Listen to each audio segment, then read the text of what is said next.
Hey guys, happy Wednesday. Yes, hump day in full effect. Welcome to the Fox 5 Live Zone. I'm your host, Guy Lambert. Thank you so much for joining us. Coming up on the show today, President Trump doubling down with regard to the attack in Iran. He says it was a major success. However, some say not so fast. Did you hear a major twist in the Sean Diddy Combs sex crimes trial? We'll get to that at 12:20. And we're talking scams. In this case, yes, Google listing some of the new scams you need to look out for. They'll join us to break it all down. All that and more coming up on the show. But first, how about we talk a little weather, shall we? Tucker Barnes back here on the Live Zone. Good to see you, sir. Speaking of scams, I just got a text from somebody that says that I can get a job at Target for up to $1,000 a week. Oh, yeah. You would be a good Target greeter, sir. I don't know what, I'm not sure what exactly they had in mind for me. Maybe stocking shelves. They don't want me out front, for sure. All right. Hey, before we get started with weather, real quick, a big night tonight. You all have a special, if you will. We do. We've got our summer weather outlook. Yeah, we just show the graphic. And I promise we look like that in real life, like superheroes. We are going to cover all things summer related, including the recent storms, the heat wave we're having right now, what we can expect later this summer. Will we get tropical activity? Will the mid-Atlantic get tropical activity? Will Jen's dogs come join us? These are kind of questions that you have to stay tuned to a live program to get the answers to. And obviously you can watch that on Fox Local, so you can click on that QR code. Oh, let me add one more thing here. Okay, yes. My lovely wife and I, that's the one on the left, I think. Yeah, that's, Wait, which one? No, not Gwen, the other one. We're going to be together. We never get to do weather talk together, so it's an extra reason to come see us. All right, I can't. I'm going to watch it. I'll be on the way to check out the Wizards draft party, but I've downloaded the local app and I can watch it. We could talk about that all day. Because earlier today I was going off about the Wizards. Yeah. Do they have a strategy? Let's do weather. That's a strategy. All right, hot with an isolated storm this afternoon. By hot, dangerous heat continues, unfortunately. Upper 90s out there. Heat index about 100 to 105. And you can see when your numbers late morning, early afternoon are already 90 degrees, you know where you're going. Our overnight low, Guy, was only 80. So it's not going to take a lot to get right back in the upper 90s. We have one part of the forecast that might save us just a little bit this afternoon, keep us from hitting 100. And that is if we can get a few clouds billowing. Maybe a couple of showers or storms can work their way into our region this afternoon. So we'll keep our fingers crossed. We can get a little bit of cloud cover, maybe a couple of scattered showers or storms. It would really make a difference. As the heat remains, at dangerous levels here. We've been elevated for a couple days. And, if you can, limit your time outdoors, lots of water. Please don't forget about your pets. You don't leave them outside all afternoon if they typically kind of live outdoors during the daytime hours, that kind of thing. It can be dangerous. Or front up to the north, up north of Boston. Boston yesterday hit 100. New York, Newark hit 103. Philly hit 100 for the first time in years. Wow. We only hit 99 yesterday, so we were the cool spot on the eastern seaboard. Can you believe it? Wow. And we'll be looking at one more day with some pretty extreme heat, and then we'll start a gradual cool down as we get into the end of the week here by Thursday and by Friday. This afternoon, it is a heat advisory. It's going to feel like 105. Don't forget, we do humidity around here as well, so even if the air temperature is 98, factor in humidity, it feels like 105. Again, it's a dangerous heat, so please take it seriously. It'll get better from here. Tomorrow, a touch better, much better by Friday. Our zip trip looks dry. Those are scattered storms, Thursday, Friday, Saturday, Sunday. They're not washout kind of stuff. And a hot, summery weekend, but not the kind of heat we're dealing with right now. All right. I was watching earlier, and I heard you make mention of it snowing somewhere for the first time in a long time. 18 years. Buenos Aires in Argentina. Doesn't typically get snow. It was snowing this morning. First time in 18 years down there. Well, now's the time where I kind of want to see a little bit. It's wintertime down there. All right. Tucker Barnes with all things weather right here on the Live Zone. Guys, if you haven't already done so yet, make sure you download the Fox Local app and take your weather on the go. All right, guys, switching gears to politics. Speaking at the NATO summit earlier today, President Trump disputed an early U.S. intelligence report on the effectiveness of U.S. strikes on Iran last weekend. He also said the U.S. will meet with Iran next week. Meanwhile, back here at home, the Trump administration now planning to dismiss asylum claims for potentially hundreds of thousands of migrants right here in the U.S. Joining us to discuss this and so much more, Mr. Armin Kurdian, U.S. Navy captain retired and California State Senate candidate. Always good to see you, my friend. Welcome to the show. Thanks so much, Guy. Thanks again for having me. All right, big day in politics. Let's jump right into it. President Trump said the attack on Iran was a success and that the program is now set back several years. That program I'm making reference to, the nuclear program, whereas others say the damage is somewhat limited and will only set back the Iran program several months. What say you, sir? I think the truth is somewhere in between. It's definitely going to be at least a few years. When you look at the facilities, you're looking at the screen right there. A lot of that damage in those buildings has been done. The real question is how many centrifuges were destroyed? Where is all of the highly enriched uranium at this point? It's not necessarily a bad thing if it's still in one piece, because you don't want it scattered all over the place, or perhaps in the hands of another country. So Iran may use that as a bargaining chip, or may be willing to trade that away for other concessions. So it's definitely been retrograded significantly. I think there's no question of that. And those underground facilities at Natanz and Fordo are probably no longer useful to anybody. Yeah, Mr. Kurdigan, one of the other things that the president made mention of during that more than an hour-long press conference earlier today at NATO that was somewhat shocking to me is that the president stated that prior to striking back at America, Iran notified the U.S. that they were planning an attack by launching some 14 missiles at a U.S. base. He went even further to say that they were able to remove all of the U.S. troops from harm's way. Is that somewhat shocking for you? Not necessarily, although I think there's a part of me that wonders whether this was planned and intentional to let the U.S. know about the attack, or whether these are just a few members of the Iranian military or regime that understood what might happen if there were some serious U.S. casualties. But we were able to defend themselves. Iran was able to show its people that it was striking back and save face, and now there is a ceasefire. So it looks like it all worked out in the end. I got to tell you, it's truly interesting. Speaking of interesting, let's move on to Russian President Vladimir Putin and President Trump. Earlier, yet again, at the NATO summit, we know that a reporter posed the question to Mr. Trump as to whether or not Putin happened to be an enemy. The president declined to respond. We do know that the reporter also posed the question as to whether or not Putin has, let's say, additional ambitions to move further than the Ukraine, I should say. Trump said that may very well be the case. What say you, sir? I think my favorite quote of the week is when Vladimir Putin was saying that the U.S.'s action in Iran was against international law. And I'm just going to let that comment just sort of sit there for a little bit. Vladimir Putin is right now, he is the one who is the enemy of the world. He is not able to make any traction or progress in Ukraine. He is throwing 30 to 40% of his economy, a country 4 times the size of Ukraine in terms of economic output and people, and he cannot make progress. So he's in a really bad situation right there. He's trying to find a way to look magnanimous on the international stage about trying to mediate peace between Iran and the U.S. And, maybe he'll be able to do that. I don't know if he will, but it certainly should not change anyone's opinion of that regime in that country.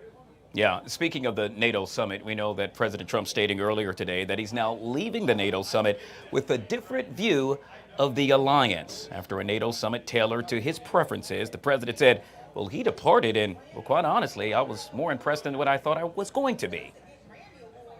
Well, going back to my last answer, I think Donald Trump has Vladimir Putin to thank for a lot of that, considering the threatening actions that he's obviously invaded Ukraine and the other kinds of things that he's going on. The Western European nations are not excited about having Russia as a neighbor. So it is within their best interest to spend more on their militaries. The state of some of those Western European militaries was not very good before Trump came and basically forced them to start spending more back in 2016, 2017. So he's done them a little bit of a favor and saying, look, you guys got to take care of your own business here. You can't rely on us all the time. The vice president even said when we were going after the Houthi rebels recently, he didn't want to keep bailing out the Europeans, which is, I think, a fair statement. There's a lot of stuff that needs to be done in the world, but like, say, for example, if Iran had closed the Strait of Hormuz, if we'd still be shooting, then it really would be incumbent upon Japan, Western Europe, and other nations to help the United States patrol those regions and keep those straits open. It cannot always be the United States. We can lead, but everyone else has to be there in order to follow.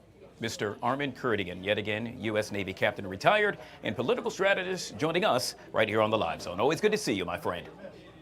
Happy Hump Day. Happy Hump Day to you as well. Well, escalating tension in the Middle East continue to spur anti-Semitic and extreme anti-Israel reactions from extremists, activists, and influencers. Most recently, there was a display of hate in New York City's Times Square, where a crowd gathered at a rally backing the Islamic Republic. Protesters chanted, "Iran, Iran makes us proud, burn Tel Aviv to the ground." Joining us now to discuss this and so much more is Rabbi Derek Gorman. He is the managing director at NCSY. Rabbi, good to see you, sir, and welcome to the show. Having me. So let's jump into this. Are you surprised, if you will, with regard to the rhetoric and the anti-Semitism, the uptick that we've seen as of late? I wish I could tell you I was surprised. The anti-Semitism is tragically not a new problem, and the flare-ups are also not new. It's really one of the world's oldest hatreds. It's now being supercharged with social media and disinformation and global instability. What we're seeing is a disturbing mix of like old stereotypes and modern platforms and modalities being mixed in. This spike, it reflects not just anger at Israel, but really a deeper, more dangerous tendency to target Jews as scapegoats. And that's not political criticism, it's hatred. The hard truth is that anti-Semitism isn't just prejudice, it's a real pattern. It's deeply rooted human tendency to blame the other. And unfortunately, during these times of fear, confusion, or struggle, and for thousands of years, Jews have been cast into that role of the other. So for people to recognize there's a challenge and then point that finger outward, it's one thing to have criticism against the government of Israel, and that's fair, as anyone should have any meaningful thoughts about a country and their government. But to point a finger at every Jew around the country and say, you are the reason, this is your fault, and that's what we're seeing. This isn't political rhetoric. This is something much bigger. Yeah, obviously this is top of mind for not only you, but for so many Americans as well, based right here. Specifically with red states, we know that red states are updating education standards to really address the rise in anti-Semitism in schools. Your thoughts on that? I think it's tremendous. I think anyone, red, blue, purple, whatever color you happen to find your space in, more education, the better. Being able to understand the Jewish story and being able to support and to help your Jewish allies is really essential. And on that note, and everyone should really recognize this isn't just a Jewish problem, it's a human problem. When the world ignored the signs in 1933, it wasn't only Jews who suffered from the horrors of the Holocaust. The fire that starts with the Jew doesn't stop with the Jew. Every society that has allowed anti-Semitism to flourish eventually turned on other minorities as well. You could say, and it has been said before, that anti-Semitism is really the canary in the coal mine when it comes to moral decay.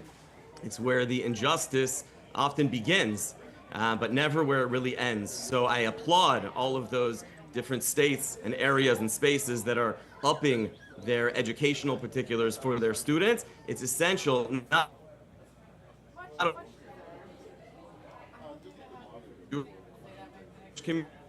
Well, perhaps we lost the audio and/or from a technical issue with the rabbi. Yet again, we were speaking with Rabbi Derek Gorman. He is the managing director of the NCSY. Well, with the ongoing crisis in the Middle East and uncertainty remaining in that region as well, many are pondering how serious of an economic crisis this would be globally if this continues to escalate. Joining us to discuss this is Mr. David Argyle. He is the CEO of Real Alloys Incorporated, yet again joining us right here on the Live Zone. David, good to see you, sir, and welcome to the show. Good morning. How are you? I'm good. So obviously we heard President Trump speak earlier with regard to all things surrounding Israel and Iran. According to the president, it's all over. It's done. At least that's what he's saying as of right now. Of course, yet again, you heard me make mention of uncertainty. You heard me make mention possibly of chaos still unfolding in that region. I'm curious. Your take, sir. My take is this straightforward. Iran played its cards by escalating this conflict with Israel.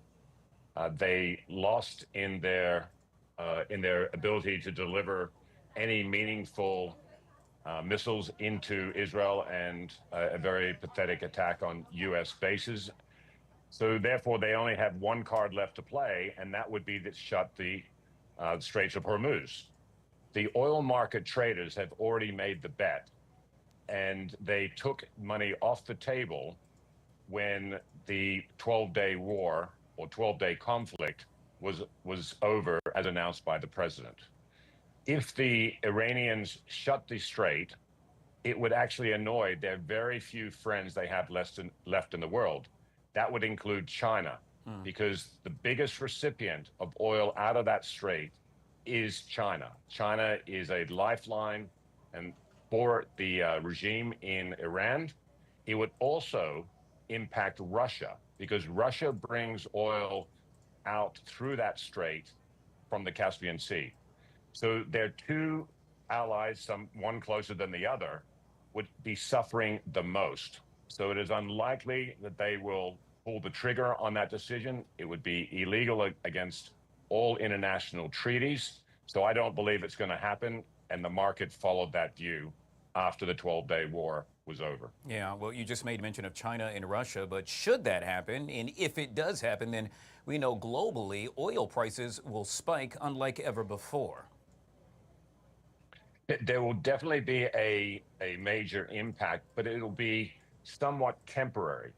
And the pain of higher oil prices, if they did close the straits, would dissipate within 3 months.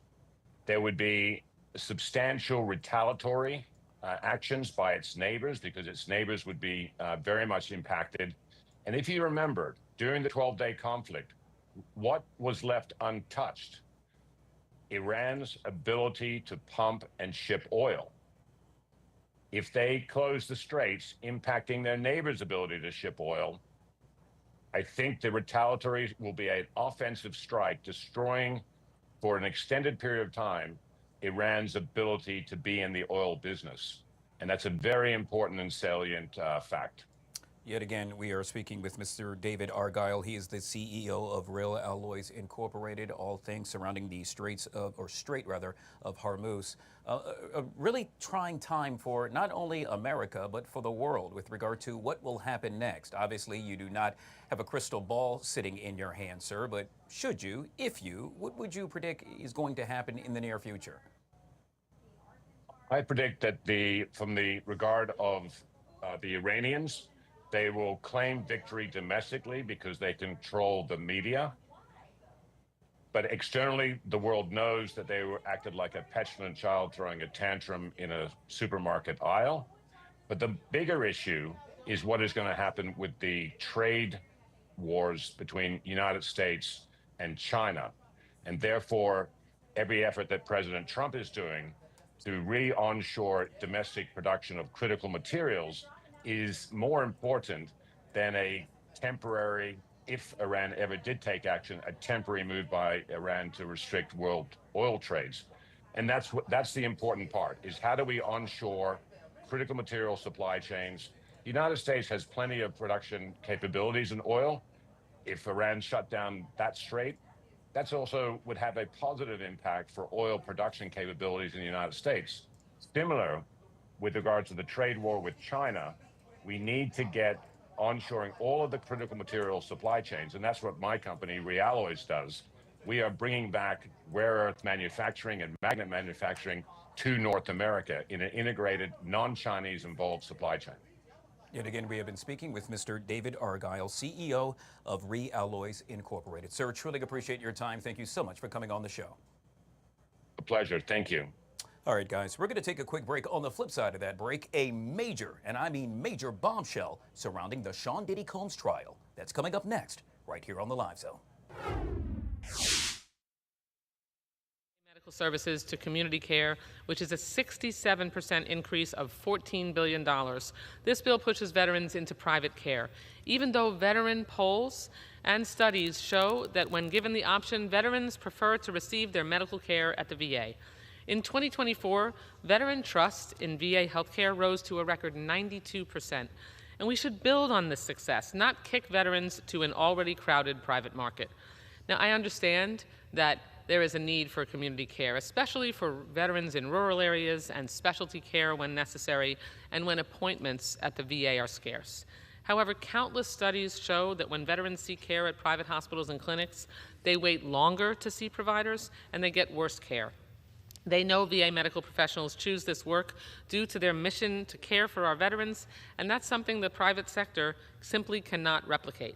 We should invest more in VA provider recruitment and retention incentives, increase benefits counselors and adjudicators, not ignore veterans' wishes and speed recklessly into privatization.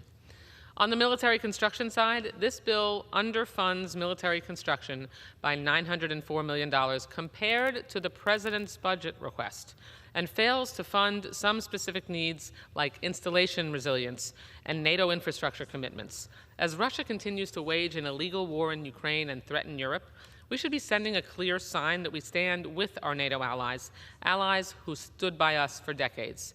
And we are talking about infrastructure for our troops that are over there, as well as our allies' troops.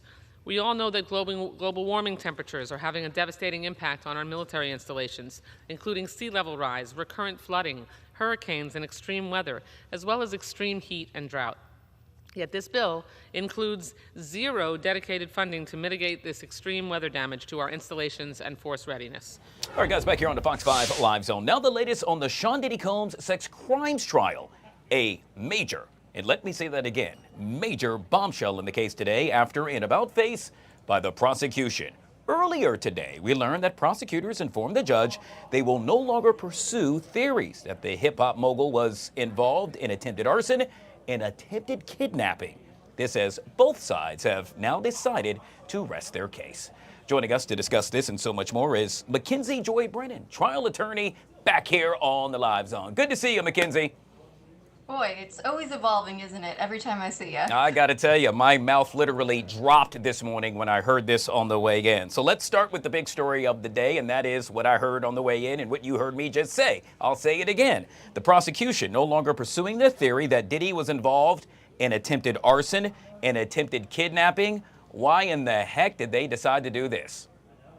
So I think I've seen some confused reporting on this, and the bottom line is that none of the charges that we're familiar with, so the trafficking of prostitution, 2 counts of that, 2 counts of sex trafficking, and then 1 RICO violation, none of that is gone. So basically, you got to remember that the federal government has an upwards of 90% conviction rate. So they know what they're doing, they know what they've proven, and they know what they haven't. So what they did today in the charging conference was strike some of those predicate acts that were related to the racketeering conspiracy. And if you recall, that had at least two predicate crimes that had to be shown to prove that there's a pattern of crimes committed in this business enterprise.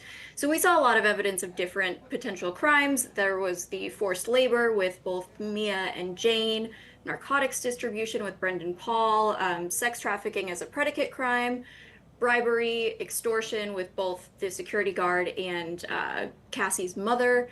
So there are a lot of predicate crimes on the table. What they took away, because they don't think they've proved these as predicates, are Kid Cudi's arson allegation and the alleged kidnapping charge related to Capricorn Clark when she said that his security guard held her in a building.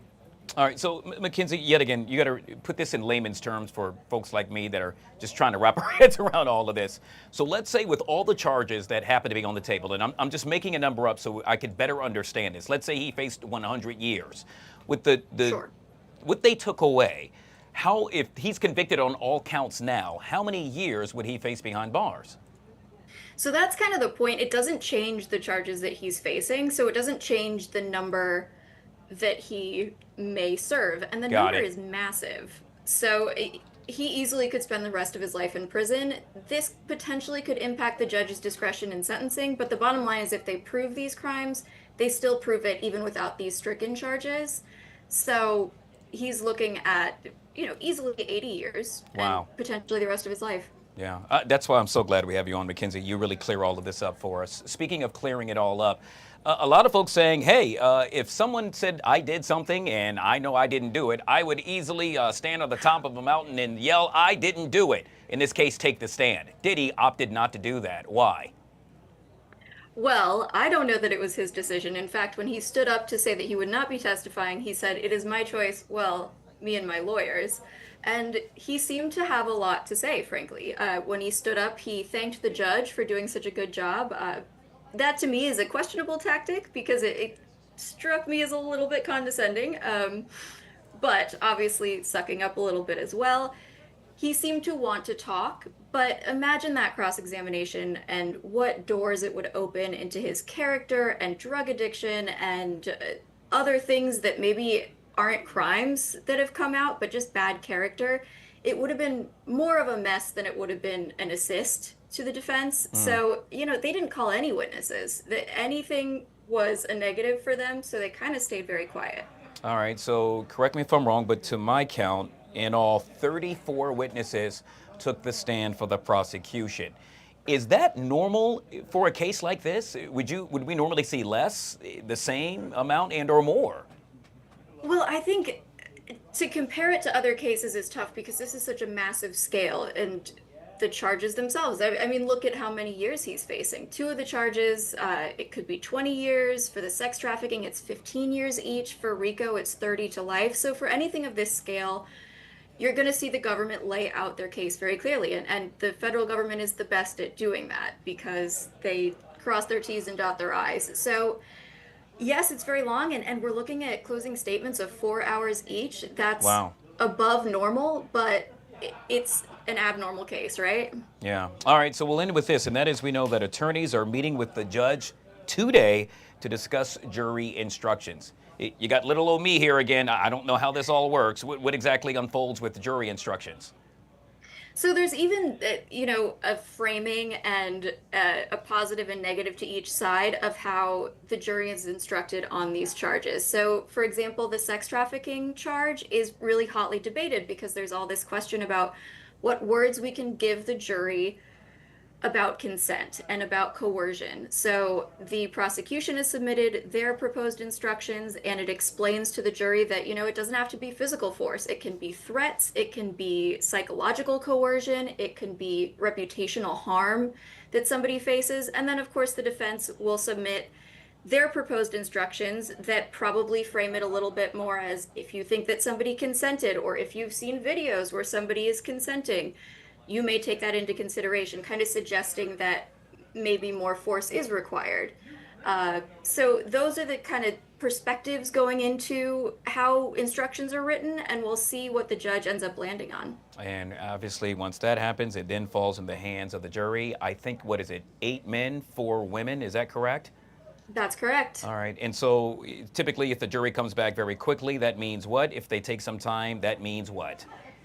I mean, obviously no hard and fast rule. There are plenty of cases that break the rule, but if it comes back quickly, generally that is a conviction.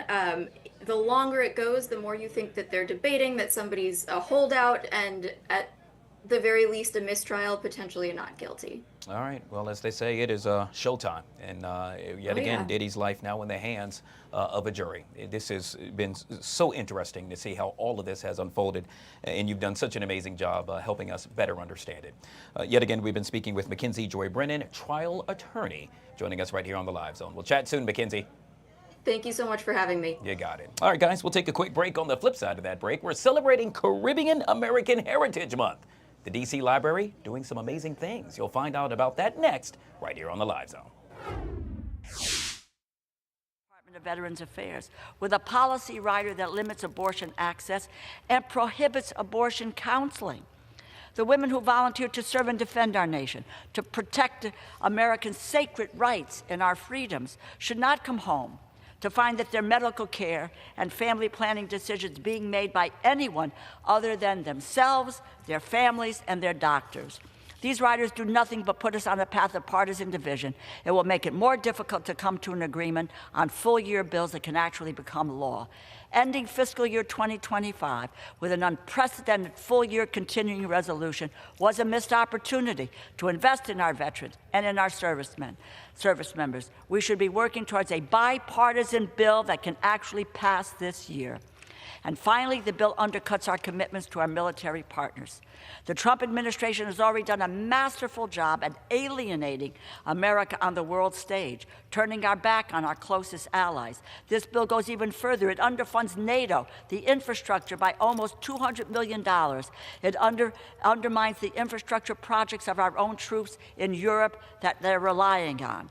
Our credibility as a national security partner has been trashed by this administration, and now it is not time to retreat from our alliances even further.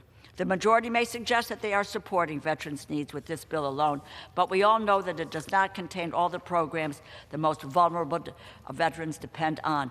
Programs and services, food assistance, education, health research, which this administration has illegally frozen and dismantled, and which their budget decimates funding for, support veterans around the country. Losing that support means abandoning our responsibilities and our promises to our nation's veterans. While I am glad that the Democrats on the Appropriations Committee were successful in shaming our colleagues across the aisle into amending their original bill to— All right, guys, back here on the Fox 5 Live Zone. So take a look at your calendar. What do you see? Well, you already know. It's the month of June. And what is June? June is Caribbean American Heritage Month, a time to celebrate the rich culture and contributions of Caribbean people and their descendants right here in the U.S. In an effort to do just that, you see it right there on your TV screen. The D.C. Library will do its part this Saturday by hosting the Caribbean American Heritage Month Festival. Joining us to discuss this and so much more is Monique McSween, Director of Customer Experience at the D.C. Public Library. Good to see you, Monique. Welcome to the show. Good afternoon, Guy. Thank you so much for having me on your show. We're so excited. I got to tell you, I'm excited as well. I am a descendant of a Jamaican on my mother's side. And so when it comes to all things Caribbean, I get truly excited. For folks that are hearing about this for the first time, and okay, shame on me, Monique, but I didn't know. And I got to do better, specifically with what I just said. But this is a big deal. And folks living right here in this area are going to get a chance to find out all about the history of Caribbean folks. Do tell. Yes. Well, this Saturday, June 28th, from 1 to 5 p.m., DC Public Library will be hosting the grand finale of Caribbean American Heritage Month here at the Martin Luther King Memorial Library. This is a free event, and we welcome everyone to join us at DC Public Library at MLK.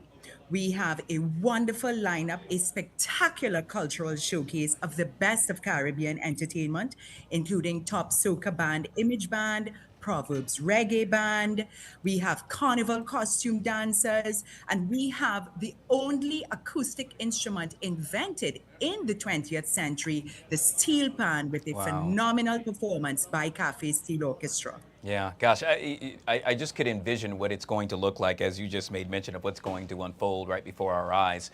One thing I think we forgot, though, Monique, and that is the amazing food. Oh, my gosh, do tell. Yes. Well, you know, you cannot showcase the Caribbean without showcasing our phenomenal food. As you can tell from my accent, I am from the beautiful island republic of Trinidad and Tobago. So I am happy that you're a Caribbean brother. And we will have, I don't want to spoil the surprise, but we will also have our amazing food from the Caribbean region. We'll also have an author talk by Walshy Fire, a Jamaican author. So this is really going to be a wonderful demonstration, a showcase, a spectacular, family-friendly, fun celebration of the Caribbean here on Saturday, June 28th, this Saturday, from 1 to 5 p.m. at MLK Library. Yeah, Monique, now that you said you hail from the amazing island of Trinidad, what is it, souse? Is that what I'm talking, the food souse? Are you familiar with that? Did I get it right? Yes, yes. I've had it before. That's what I'm just trying to get across. It was amazing. We are well known for our South. So I'm glad that you enjoy South, but we have so much more spectacular food from Trinidad and Tobago and the entire region. And so one of the things that I absolutely love what you're doing at the DC Public Library, yet again this upcoming Saturday, I believe from, 1 till 5, is that you're going to focus on a number of authors that will be able to tell the story. That is just so key. It's one thing to hear about it, but it's another for that story to yet again be told to you, and you can envision it just like I envisioned that amazing food you made mention of. Yes, yes. You know, Guy, at DC Public Library, one of our core values is to welcome all. And that is why this Caribbean Heritage Festival is so important. We pride ourselves in providing a healthy, happy, warm, welcoming, kind, safe, friendly environment for everyone. And that includes those who appreciate literary works, which is why we'll be showcasing Walshy Fire, but also those who appreciate culture and food and everything that makes DC Public Library just a phenomenal place here in Washington, DC. Yeah. Okay, I got to go back to the music just one more time because I'm starting to hear it, even though it's not really playing. I just hear it in my head. And in this case, I'm hearing the story of dance hall. But it's different, yet again, when that story is told, and that's what's going to happen at the DC Public Library. That's one of the reasons why I really want to show up. Can you give us a preview as to what we should expect with regard to that story? Yeah, so Walshy Fire is a famous Jamaican author. He's world renowned for his work in telling the story, the history of dancehall. And so he will take us through that journey in terms of his work and his discoveries of dancehall. We will also have, as we're speaking about music, we'll have the steel pan on showcase. So for those who are interested in learning about the only acoustic instrument invented in the 20th century, which was invented in Trinidad and Tobago, we will have the award-winning Cafe Steel Orchestra, image band, hard pound rhythm section, and the sounds of DJ Slice with soca music and a whole host of Caribbean music. This is going to be a spectacular celebration. Yeah, it's truly a party with a purpose, and one I cannot wait to celebrate with you. Yet again, it all gets underway this upcoming Saturday, June 28th, 1 p.m. until 5 p.m. at the Martin Luther King Jr. Memorial Library. Yes, it's the Caribbean American Heritage Month Festival, and we've been chit-chatting with none other than Monique McSween, Director of Customer Experience at the DC Public Library. I truly enjoyed this, Monique. Thank you so much for coming on the show. Thank you so much for having me, and I look forward to seeing you to celebrate with us on Saturday. No doubt. All right, guys, we'll take a quick break. On the flip side of that break, producer Chris joins us. The sizzling topics coming up next, right here on the Live Zone. The gentlewoman from Florida reserves. The gentleman from Texas is recognized. Mr. Speaker, I yield 2 minutes to the gentleman from California, the Chairman of the Defense Appropriations Subcommittee, Mr. Calvert. The gentleman's recognized. I thank the gentleman from Texas. Mr. Speaker, I rise in support of the fiscal year 2026 Military Construction and Veterans Affairs Appropriation Bill. It is fitting that the appropriations bill to come to the House floor this year is one that fulfills our highest priorities, honoring our commitments to those who have served and are currently serving in the United States military. This bill delivers on our promises by fully funding veterans' health care programs and fully funding veterans' benefits and VA programs. This bill addresses critical infrastructure needs for our men and women in uniform. To address deficiencies in the military barracks identified by GAO and others, the bill includes a $75 million increase. There's also a $75 million increase for child development centers on military bases to improve the quality of life of many military families. In closing, I want to thank my colleague, Judge Carter, for crafting a bill that keeps our promises to the veterans and to our troops. I urge all my colleagues to support this important bill, and I yield back the balance of my time. The gentleman from Texas. And I reserve. The gentleman from Texas reserves. The gentlewoman from Florida is recognized. Mr. Chairman, I yield 2 minutes to the gentlewoman from Texas, a new member of the Appropriations Committee, Ms. Escobar. The gentlewoman's recognized. Thank you, Mr. Chairman. I would like to first express my gratitude. I'm excited to be on the Appropriations Committee and to serve with wonderful colleagues on both sides of the aisle. Mr. Chairman, I've been so alarmed by the attacks on hardworking Americans by the Trump All right, guys, just like that, back here on the Fox 5 Live Zone, let's heat things up, shall we? Sizzling topics with producer Chris. Hey, I know it's only Wednesday, but we're going to pretend it's Throwback Thursday, and we're going to take a little trip down memory lane, because if you were watching to Fox 5 yesterday morning, you may, and you're a long-time Fox 5 fan, that's key here, you may have seen a familiar face. Lark McCarthy joined us. She was the first anchor on Fox 5's morning show when it launched 35 years ago yesterday. Wow. So yesterday, Steve got a chance to chat with her all about how the show has evolved, how it launched, what she's been up to since. You can check that whole interview out over on Fox Local. But a fascinating trip down memory lane between two longtime journalists and people with a lot of ties to Fox 5. So like I said, that was yesterday. And then, of course, today, if you were watching, you may have seen another familiar face, Holly Morris, who was here for 25 of those 35 years, stopped by. Now, Holly said goodbye to life in front of the cameras around this time last year, but that doesn't mean she retired completely, because she found a new career and a passion for pickleball. And now, not just playing is what we're talking about here. Her and two of her friends actually launched a line of performance wear, women's performance wear for pickleball, athleisure, if you will. And today she came in studio to talk about that new venture, some of the good causes that they're raising money for through the sales of this athleisure. It's called Morlow. You can check it out. That's also on our website. But just a little blast from the past, a little Fox 5 history for all of the long time, and we have a lot. Yeah, boy, do we have a long time. Viewers. I got a chance to see her. She was, as I was coming in, she was walking out, and she looks so happy. She does, and I joked with her because she was in the news for so long. Yeah. She knows what it's like behind the scenes, and we were standing by the entire hour. She was on at 9:45 this morning. We were standing by from 9 a.m. sharp for President Trump to speak from the NATO summit. Sure. And I was convinced we were going to get one sentence into the intro for Holly and her friends and say, you know what, Holly, thanks so much for coming back. But we have to get to some breaking news, which she has been in that position so many times. She understands entirely. But I was like, oh, no, that's how it's going to go. But he held off until 10 a.m., so we got the whole segment in. And like I said, you can check it out for yourself. Real quick with regard to Lark, kudos, salute. I mean, she is really a mainstay, a staple right here in the nation's capital, in the news business, period. Absolutely. Because of the status she had, the position she had some 35 years ago as an African-American woman anchoring in Washington, D.C. That's right. That was a big deal. And Steve Genevieve told her on the show yesterday that people still, one of the #1 questions he gets asked all the time when he runs into viewers is, how's Lark doing? Yeah. So good for her. Absolutely.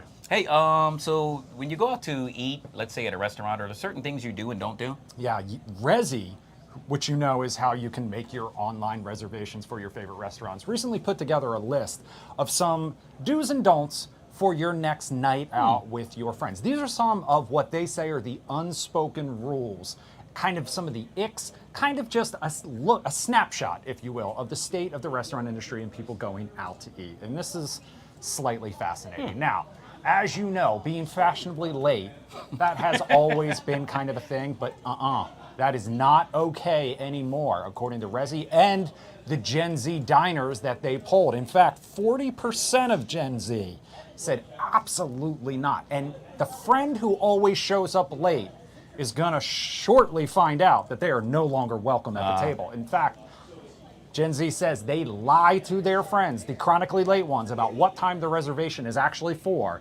to try to make sure they show up on time. Gosh, yeah. I've done this before. Yeah.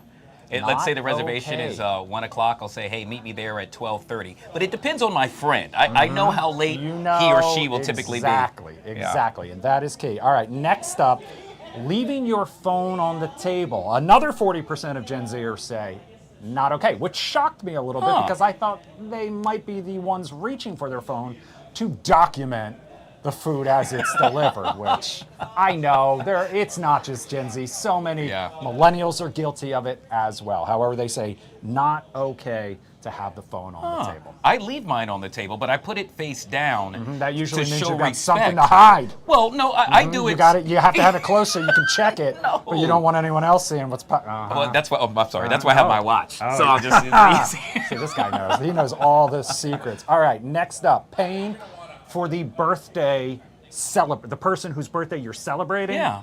You should pay for their check. Yeah, You're not splitting it. You're not making them split it. Someone should pick up the check for that person. And finally, coordinating outfits before you go out to eat. Again, this is Gen Z being polled. 50% of diners, Gen Z diners polled in this, say that they will plan to coordinate outfits. Another 57% say they check the aesthetic of the restaurant they're going to on social media first so they know what to wear. And that is where I actually agree with Gen Z, because I am 100% guilty of that as well. Yeah, I mean, I think you and I would do that, but Chris, I'm not. If it's your birthday, I'm not calling you, "Hey, dude, what are you wearing?" I've kind of joked with Nakia Turner about this on the Lion Lunch Hour before, because she is an outfit coordinator, and if you have been on her social media, you've seen her nights out with her friends where they're all wearing their matching denim or something. So, not as much here. I like to at least match the vibe of the group that I'm going out with, or in this case, the restaurant aesthetic. But I'm not coordinating. Yeah. You got two of us, so there you go. Let's stick with food and talk about the Tiny Chef now, because if you have been on social media, and we talked last week about how social media is where most people get their news. If you have been on social media in the last 24 hours, you may think the biggest story out there right now is the Tiny Chef. If you're not familiar with the Tiny Chef, it is a show on Nickelodeon starring a tiny felt chef. It is a stop motion animation. Okay. Tiny chef who speaks his own language, and he makes these very compelling cooking videos. It started on social media. It got picked up by Nickelodeon. Had 3 seasons and some big name guest stars. RuPaul was the announcer for the show for a little while. However, yesterday they posted a video that broke the internet's collective heart, because it showed the Tiny Chef getting a call from Nickelodeon executives informing him that he had been canceled. Oh, gosh. It was an absolutely heartbreaking. It was so much emotion packed into such a short video, and they actually went out of their way to stop motion animate this. Tiny Chef gets the call. He's clearly disappointed. He asks, what about his friends? He says he understands. He says, I love you. He tries to go back about his business in the kitchen before breaking down in tears and sitting on the bed.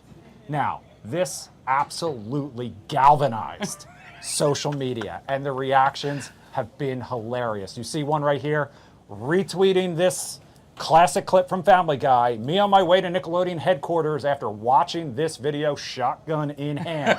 Next up, we had someone else screaming that classic meme right there. This is the soul and character that AI will never ever have. This is the saddest little thing I've ever watched. Give him his show back. A lot of people on social media pointed out that they had actually never heard of the Tiny Chef before, but this one video, they say, was better advertising for the show than Nickelodeon ever accomplished in the 3 years it was actually on the air. I have no idea who this character is, but animating its emotional breakdown is a diabolical way to guilt the producers.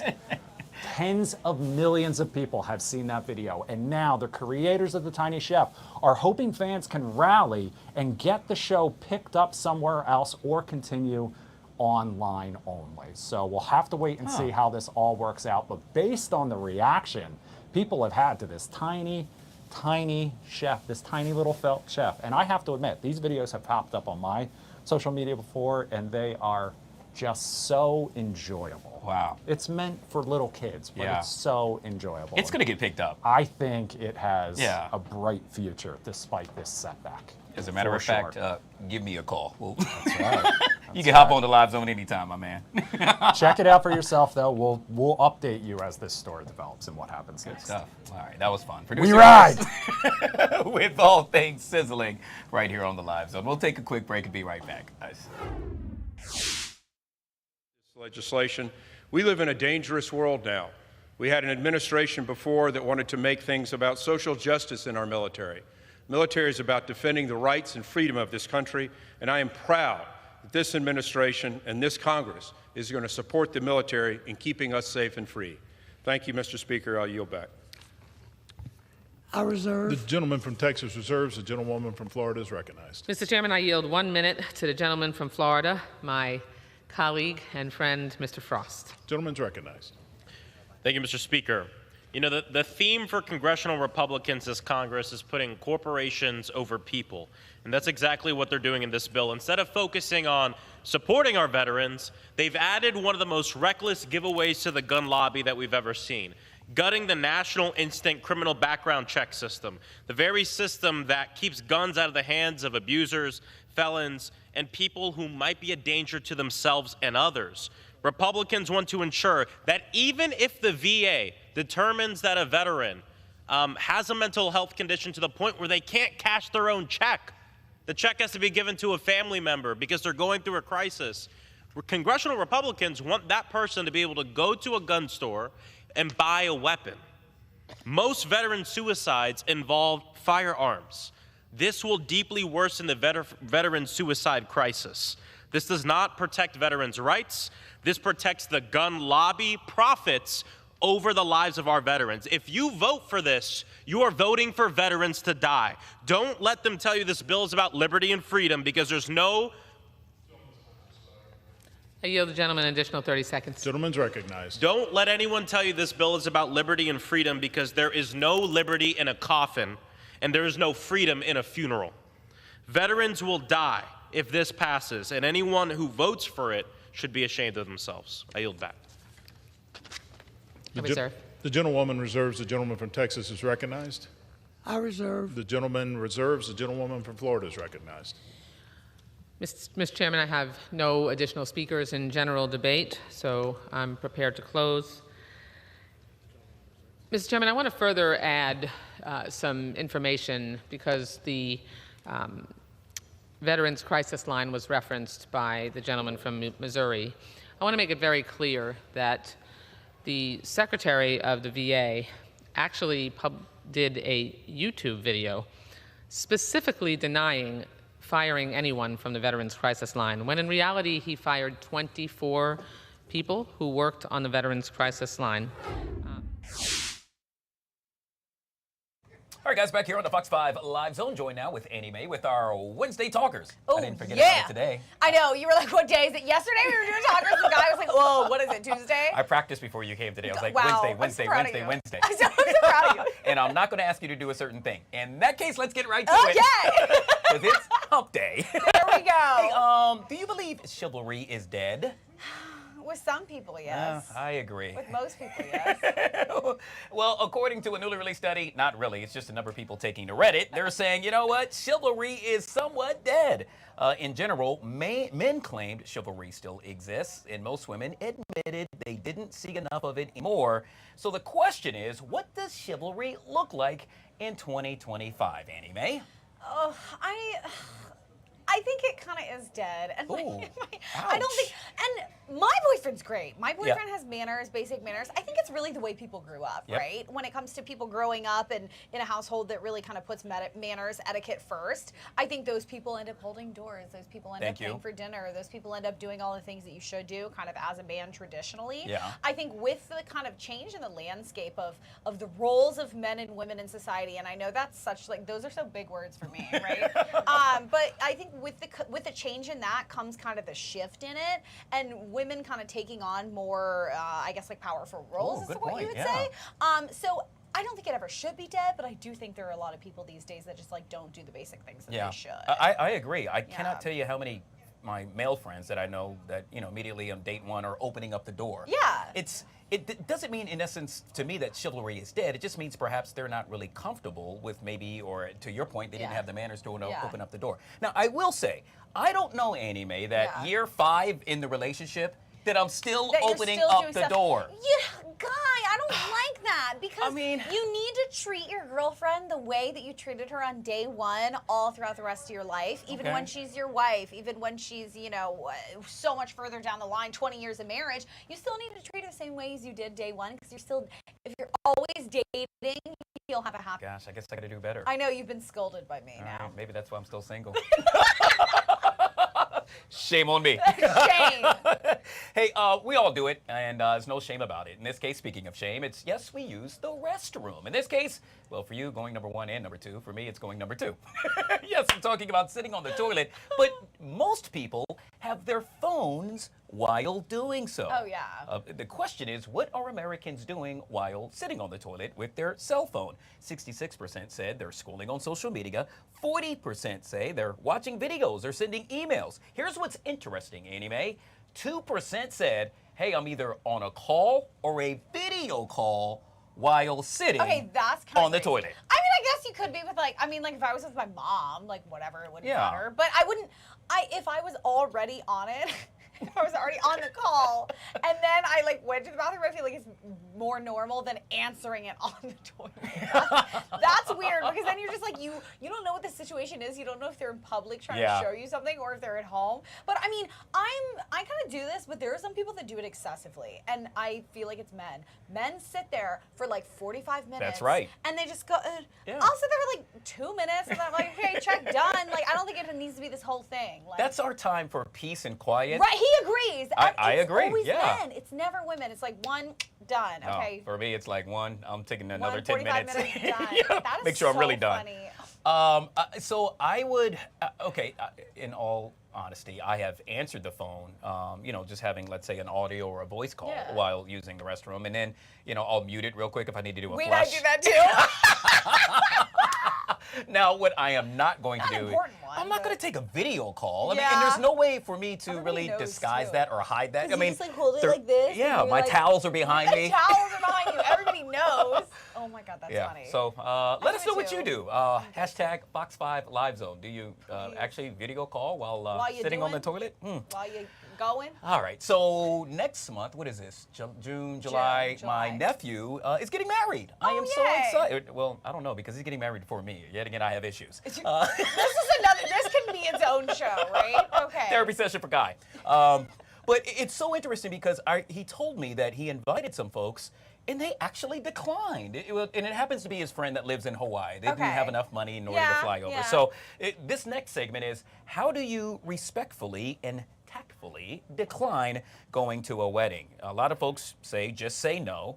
Others say that you should really let the couple know ASAP as soon as possible. Yeah, what say you? I mean, if you're going to say no, you should be able to say no. But if you're going to say no, I think it's for sure tell them as soon as possible, but don't like wait till absolute last minute. Because think about how much planning goes into a wedding, right? All of that planning, you have to tell them in advance. Otherwise, they're going to save a seat for you, and they pay $200, $250 a head for your plate at dinner and your cake and your seat and the decorations and all this stuff that they're paying for. You should tell them at least. But I mean, you shouldn't be bullied into saying yes to something you don't want to go to and spending all that money. Because think about it, how expensive it is to even go to a wedding these days as a guest. You're right. Yeah. Not to mention if you're actually, to your point, in the wedding. Yeah. Oh my gosh. It's just, that has to be a really good friend nowadays. And they're like, spend this, spend this, spend this, spend this, spend this. And you're like, okay, I can't. Like the dress, the, plane ride, the rented car, the makeup, the hair, the everything. So it's just too much. You can't forget about the time that you have to take off in order to attend, what is that, the rehearsals. And then it doesn't even feel like a vacation. You're using your PTO days for like a wedding. And then you're like traveling. And I know. I think what you just got from us is, don't invite us to a wedding. Unless I'm really close, like I'm not gonna go. Yeah, I'm kind of with you on unless that it happens to be close. But these days, people aren't inviting people who aren't close because they can't afford it. Yeah, that's so true. Yeah. Especially what, $50 to $100 a plate. Jeez, it's kind of expensive. $50 to $100 a plate is generous. Is that cheap? It's like $200. Wow. It depends on how big of a wedding you're having, I but need to it's step usually up. like $200 a pop. I need to step up my wedding game. Yeah, you do. You know what? If for everything and all wedding, talk to me. Don't talk to Guy. Don't. Annie Mae with our Wednesday Talkers right here on the Live Zone. Always appreciate you. Always a pleasure. We'll take a quick break and be right back. Offered to the FY 2026 Military Construction, Veterans Affairs, and Related Agencies Appropriations Bill. My First Amendment requires a resident advocate in every veteran's home across the country. This advocate will be a direct line of contact for our veterans and their families, ensuring that they have someone who can immediately help with any concerns and respond without delay. In my home state of New Jersey, 190 veterans tragically lost their lives because of the COVID outbreak at the Veterans Home in Paramus, New Jersey, and Menlo Park. This tragedy was preventable and unacceptable. My amendment will help ensure catastrophes like that never happen again. My Second Amendment will help VA hospitals provide kosher meals options for Jewish veterans. Right now, many Jewish and patient veterans are only served frozen, prepackaged kosher meals that severely lack quality and nutrition. We must ensure that no veteran has to choose between their religion and their health. Finally, my third amendment will encourage continued funding for the Staff Sergeant Parker Gordon Fox Suicide Prevention Grant Program, which has delivered millions in grants for mental health services to help prevent veteran suicide. Without additional funding, this critical program will expire later this year. We cannot and must not let that happen. After sacrificing so much, our great veterans should never struggle to get the care, recognition, and respect they have rightfully earned. That's why I strongly urge my colleagues to support the en bloc package. Thank you, and I yield back the balance of my time. I reserve. The gentlewoman reserves. The gentleman from Texas is recognized. Mr. Speaker, I yield 2 minutes to the gentleman from Guam, my friend, Mr. Moylan. The gentleman's recognized. Thank you, sir. I rise today in strong support of my amendment urging Department of Veterans Affairs to develop a comprehensive plan to relocate the VA regional office from Manila to Guam. Guam is home of one of the highest per capita population of veterans in the United States. But our role doesn't stop there. We serve as a critical hub for veterans across the Western Pacific, from the Commonwealth of the Northern Marianas to the freely... All right, guys, back here on the Fox 5 Live Zone. It is now the top of the hour, 1 o'clock to be exact, and it is time for a little celebrity dish, but we remixed it somewhat. Poet Taylor from WPGC is going to join us. Oh, there she is. Hi, Poet. Good to see ya. Look at me. Look at this dude for somebody melting and sweating on sweat. Now, Poet, you see this young lady standing right beside me? Yes, I do. Her name is Mackenzie Curtis. She just graduated from Morgan State University, the Morgan State University at that, and she's interning with us right here at Fox 5. You know, we're all about showing love. Say hi, Mackenzie. Hi. How are you? It's all about giving back in a major way. Poet, first and foremost, accolades, kudos, much love, and I bow down to you, the queen, because in essence, you got a chance to interview the queen, none other than Mariah Carey. What is going on with this, Poet? So it is so good to build relationships. I got a phone call after the BET Awards, and they were like, yo, MC want to sit down with you. And I'm like, oh, okay. Then I get an email, and it's the Mariah Carey sitting down with me. We chatted over Zoom. She was in the UK doing what she does best, and we talked about it all. How we got this new song, Type Dangerous, her love of Eric B. and Rakim. We talked her type and if she's ready to be out here, outside in these streets for real, and a few other goodies that I think are going to surprise you. So you can go to WPGC.com right now, see the interview, and DM me, Village, let me know. Did I do good? Should I have asked her something else? Because I'm trying to sit down with her in the fleshy flesh should she come to town. You know what the best part about all of this, Poet, is that you said I got a chance to talk to MC. I mean, I guess y'all just forget the first name basis. Y'all just call each other, you know, initials now. It must be nice to be Poet Taylor. All right, Poet. Let's move on to speaking of finding love, and in this case, I'm finding so much love with regard to what you had to do with Mariah Carey. We're talking about Jeff Bezos and Lauren Sanchez. Yeah, they're getting married. They're getting married. Okay, I'm trying to do the jagged edge thing. It didn't work out, Mackenzie. I need to practice. In this case, that's happening in Venice. Now, we know there are going to be a couple of themed nights there, Poet, like a pajama party, a Gatsby cocktail party. It's going to be star-studded. I believe some 200 guests in all, including Ivanka Trump, Jared Kushner, and, well, I could just go on and on. It is also receiving some backlash. The question is, why, Poet? What's going on with this thing? People like, you can't shut down a whole island just for you. But I did do a little digging, and it turns out that the island that they've rented to do all the parties isn't really a lot of people there outside of people that take care of that island, and they've invited them to be a part of the festivities. A lot of times people run with a piece of the story because they want to drag the fact that he got the money to do what he's doing, but they did go through the proper channels. So they're not shutting down Venice or any of the major tourist places. They picked an island that ain't nobody on for real. It's just pretty to be like, we're gonna take this over and the community gets some money and we get to party and not interrupt people's normal flow of business. I may not be the biggest JB fan because of some things, but fair is fair. I just want to know, where's my invites? Yeah. Hey, because forget the parties, the gift bags, Guy. Billionaire, that's a good point. Wedding gift. I know it's gonna be trips and diamonds and money. Man. Well, Poet, here's the thing. Now that you're in with Mariah Carey, I'm pretty sure she could pick up the phone, make a call, to which she can then call you, to then you could call me, and we'll work it out when we finish this segment so that you and I both could maybe take that G5, or in our case, a G10, to Venice and hang out with the Bezos. It would be nice. Hey, speaking of guests that are actually going to be at the wedding, did you know that Orlando Bloom is going to be there? But yeah, he's going to be there in a different way. Single! That's because he and Katy Perry have split, as first reported by TMZ. She's not attending the party. Word is he might even hang out with Leo, you know, DiCaprio. You hanging out with him, it's definitely a party, Poet. What say you? Katy Perry, you stupid. I would have taken that free trip to over there and then not dealt with him and then got me some people from my roster for the summer. We is outside. Orlando Bloom is doing what needs to be done. But KP, you were supposed to hop on that flight and be like, maybe we can work it out. Then once you land, be gone. I would have took that trip, would have let him see me look good on an island flirting with fine people and partaking in billionaire wedding party favors. I like it. I like all of it. And again, it reminds me that my invite was left in the mail. Yeah. Well, don't worry. You still didn't get that invite, nor did I, and nor did Mackenzie. Mackenzie, we were talking about this all fair prior to this, and that is, you happen to be a Katy Perry fan? I am Gen Z, but I did listen to her on the radio. Hot and cold, okay. California girls. Iconic. Okay. Iconic. So Poet, we're not that old after all. If Gen Z is cool with us, it's cool all together. I can't believe she knows Katy Perry. That's pretty awesome. Hey, let's move on to the Real Housewives of Potomac. In this case, Stacey Rush. Yes, launching a new brand. She announced on Instagram that she's getting into the cannabis game. We talked about this late last week, but I want to bring this to the forefront because I'm so curious with regard to what Poet has to say. Now, after denying that was the case about her bringing that brand to real life, well, the Real Housewives of Potomac star said she was doing just that on the reunion. Is this a good thing?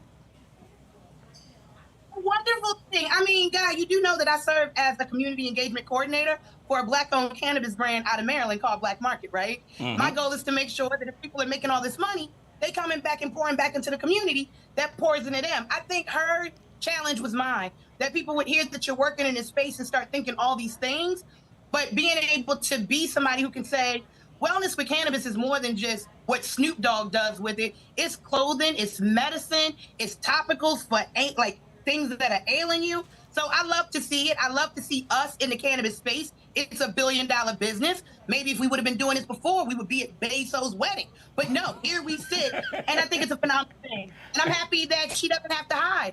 Why are we hiding? Almost people watching right now probably indulging in a finger stick. So what we playing around for? Just get to this money, get to their community. High five going out to Stacey. You know, obviously she's a friend, a former Fox 5 contributor, and I know you know her as well, Poet. She's just so kind and really genuine. I'm just happy she's doing so well and wish her continued success. Hey, I got time for one more, and I want to make sure I get to this, and that is it surrounds Mr. Aaron Rodgers, yes, the QB for the Pittsburgh Steelers. In this case, he's a little upset. Why, Poet? Because, well, he says, leave me alone in a major way.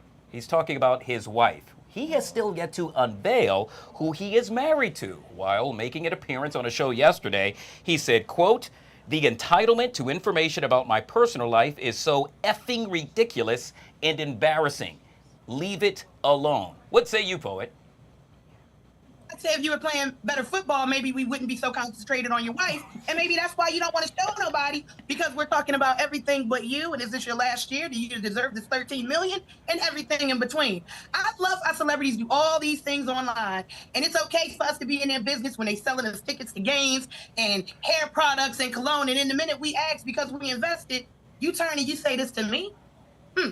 Aaron Rodgers, you have some nerve. Do you know who I am? I know exactly who you are. She's Poet Taylor, who, by the way, Mackenzie, yet again, just interviewed the one and only Mariah Carey. Poet, where can folks check that out at again? WPGC.com. You can also catch me giving an exclusive to Fox 5 tomorrow morning, where I will be holding down Celebrity Dish and your lunch hour co-host. So, you're going to get more of this. Absolutely love you, Poet. Hey, I know you got to hop back on the radio, but when you get to your the console right there, make sure you continue to watch, Poet. We have a good interview coming up next with the one and only gospel artist Marvin Sapp. That's happening next, right here on the Live Zone. Great job, Mackenzie. Thank you. We'll be right back. $4 million to enhance gate security at military installations set to receive the B-21 Raider, including Dyess Air Force Base there in the key city of Abilene, Texas. The B-21 Raider represents the most capable and lethal bomber this world, this planet, has ever known and seen. And it is the future of our long-range strike capability, designed to evade modern air defenses and deliver both nuclear and conventional payloads across the globe. Dyess, the base there in Abilene, Texas, will soon become a key platform for deploying this cutting-edge aircraft, and we have a responsibility to ensure that this investment in national defense is protected accordingly. Let's be clear, this is not a theoretical threat. In 23 alone, U.S. officials reported over 100 incidents of Chinese nationals attempting to unlawfully access Department of Defense facilities. In May of this year, I'm running out of time. Gentleman's time's expired. Can I get? I'll yield him an additional minute. The gentleman's recognized. In May of this year, 2 foreign nationals here illegally under President Biden's open border crisis attempted to breach Marine Corps base there in Quantico in a box truck. So these aren't isolated incidents, Mr. Speaker. They're part of a disturbing trend that had put our installations, our defense technology, and most importantly, our service members at risk. This amendment's straightforward. It funds the necessary upgrades to the gate infrastructure at bases like Dyess to comply with the Department of Defense force protection standards, reinforcing access control, preventing unauthorized entry. It's common sense, like I said, straightforward, and it will help both our service members, our air arsenal, and our overall national security posture. All right, guys, back here on the Fox 5 Live Zone. So they say God is good. All the time. And all the time? God is good. Oh my gosh, I can't believe I just did that with these two legends. Welcome back to the Fox 5 Live Zone. These two folks really need no introduction. I could just drop the mic and walk away right now. No, you can't do that. That means y'all have to do it, right? We be lost up here. We do pulpit, not Fox 5, I'm telling you. Ladies and gentlemen, they need no introduction. Yet again, Dr. Yolanda Peoples. Yes, you know her from Global United Fellowship. And the man of the hour, the man of the day, or the man just plain and simple, Bishop Marvin Sapp joining us right here on the Live Zone. Good to see you guys. Likewise. Likewise. Thank you so much. I just saw you last week. Talking about my university. Well, it was so good, we had to have you come back. Thank you. We're going to talk about the gathering, if you will, which is a major conference that's set to get underway in just a second. But a couple of things. Bishop Sapp, you know, I was thinking about this on the way in. If there happened to be a Mount Rushmore of let's say gospel artists, you were on that Mount Rushmore. Do you realize that? That's crazy. You know, when I first started doing this some 30, almost 7 years ago, never in my wildest imagination did I think that I would be here this long. Wow. And when back when I started doing gospel music, you really just did it because it was ministry focused and never thought about it being a career. And some 30, almost 7 years later, I'm still around and still relevant, and I'm grateful. I don't know if I'd be Mount Rushmore, because I can think about some other key individuals in the industry that, you know, have done some amazing things. You know, I'm well known because of one big song that I wrote 19 years ago. And it's hard to believe it never would have made it 19 years old. And it's still around. It's still around. I mean, it's still, you know, they play it in the clubs, they play it in the strip clubs, on Sunday morning, they play it everywhere around here. So, you know, they play it to work out on, but it's a great blessing that, you know, something that was birthed out of a very, very difficult situation in my life has had the level of impact almost two decades. Yeah, and that's why you would be on that Mount Rushmore, because you're humble, sir. Oh man, listen. Yeah, I'm serious. I give my wife the credit for that song. At least on Tuesdays. Yeah, Tuesdays. Tuesdays is my humble day. You got to catch me on Thursday, Friday. Dr. Peoples, what is just so cool is that they say you are like those who you surround yourself by. And every time you show up, you're star-studded. I mean, it's just, and I'm talking about you alone. That's so but sweet. To know that you have now aligned with Bishop Sapp, to really back in a major way and really make folks aware with regard to where we stand and where we're going. And I'm referring to the upcoming conference. Yeah. So we're excited about it. I always have to give a shout out to my amazing husband. He's our presiding prelate, Bishop Joel Peebles. But more importantly, this is so important, I keep saying, because of where we are academically, financially, socially in our country. There's no better time for a fellowship like this. Yes. With talented people, with brilliant people who have studied the gospel and are teaching it to the world. Because if we don't get healed now, we're going to crash and burn. Absolutely. So this conference is an opportunity for people to come and learn. And when we learn, we grow. And when we grow, we have an opportunity to be free. And doesn't everyone want to be free? People in prison are safer and better off than people that are in their own emotional prison. Wow. And so Global United Fellowship is an opportunity for everyone to come and to learn and step into that place of freedom. And when you step into the place of freedom, now you have opportunity to help others step into their place of freedom. And then we have a better world. Absolutely. One of the things that I love about this conference, and I'm going to call it already, we've all been to conferences, but it's going to be fun. Yes, and it what is. I mean by that is, because you're sitting next to the gentleman who coined church and funky. Oh, Lord. Yeah, you know, people always talk to me about that. They say, "Mom, where you get?" I say, "Hey, man, I'm trying to keep it churchy and funky all at the same time, because that's the goal. That's the real goal." I mean, and I love. We've been a part of Global United Fellowship since the inception, Yes. and to be able to come together with such a wonderful wealth of gifts, Yes. and to be able to sit in a room and to be deposited into, to grow and to learn, it's everything. And you know, one of the greatest blessings for me, even though I'm here as it pertains to doing interviews, I'm not doing nothing really. You know, I'm here really just to be poured into, to receive, to glean, and to grow. And I don't get that opportunity that often. I'm always the one in the forefront.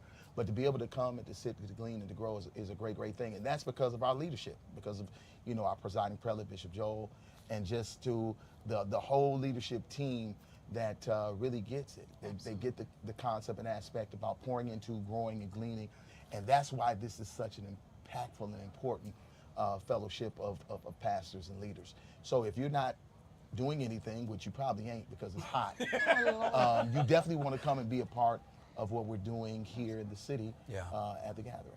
What is it that you want folks to walk away with? They're going to walk through those doors. They're going to hear everyone speak. There's going to be plenty of singing, laughing. I would assume some crying. And really recognizing and praising the Lord. When I walk out of those doors to go home, what should I feel? What should I remember? I want people to not be able to identify what just happened to them. Wow. That's good. That movement, that introspective movement was so authentic and so sincere that they're not going to be able to articulate what it was, but they'll know they're different. They'll know they're different. My second thing is I really, really want those that walk in that have doubted God because they've seen the insincerity in so many people who claim to know God. Wow. I want them to know that God is real. Yeah. And that a relationship with Him changes your life. So every single night we're going to be offering everyone an opportunity to give their life to Christ. And I'll end it with this. You have nothing to lose by confessing Jesus as your Lord. But I have everything to lose if we find out at the end of this that Christ is really real. Absolutely. Yeah. Wow, that's awesome. And yet again, with regard to the conference itself, and one of the things that you have pointed out time and time again is that you can entertain with regard to loving the Lord at the same time. Absolutely. That is just so key because so many folks, I remember when I saw that meme of you and Kirk Franklin dancing. Traveling all over. And you know, on the stage. And what's funny is that, you know, when people pay sizable amounts of money to come see you, they want to experience some level of performance. So, I mean, like when Kirk and I was on that tour late last year, and we were on the stage just doing what we were doing, the meme went crazy, and people was like, what are they doing? I mean, well, it wasn't church. You know, somebody had just paid $250, $300 to come see us. So there has to be a level of entertainment, but at the same token, there also has to be a level of the anointing. And that's what we try to do. This particular event, the gathering, the goal again is to ensure that people leave transformed, that they leave revived, that they leave understanding that, you know, life is not the way they think it should be, but there's coming a moment in time in your life where you're going to be stronger, wiser, and better. And that's what we're about. You know, we're about empowering to the point that so that the rest of folks' days can be the best of folks' days. So I'm excited about being here. I'm looking forward to all that is going to transpire. I'm looking forward to all of the deposits that we're going to receive. And most importantly, I'm looking forward to seeing people's lives transformed. And with that, I'll say amen. Me too. Absolutely. And hallelujah. Yet again, we are getting set for none other than the 3-day convention. Yes, it's a national call for pastors, faith leaders, and ministers. You see it right there on your TV screen. The gathering, June 24th through the 26th. Folks that want to find out more information, how would one go about to do so? So they can go to our website, Global United Fellowship. I think it's Gulf. Yeah, I think it's gulf.com, or gulf.org. But just Google Global United Fellowship, and they should be able to find information as it pertains to everything that we're doing right there. Good stuff. Dr. Yolanda Peoples, and real quick, I have to make mention of this. My frat brother of KA South Pie. Okay, shout out to the AKAs. Bishop Marvin Sapp. He just got me put out the church. Why did he try to show me though? Why did he try to show me? I don't know. I just lost my mind. It just came out of me. It's in me. The Newts have a tendency to do I that. tell you, it's just so pretty. I'm just so pretty. I'm so pretty. It's on my left and my right. Oh my God. I'm sorry. He said, all right, we gotta so go. pretty. We'll be right back. It's the Fox 5 Live Zone. The gentleman from California seek recognition.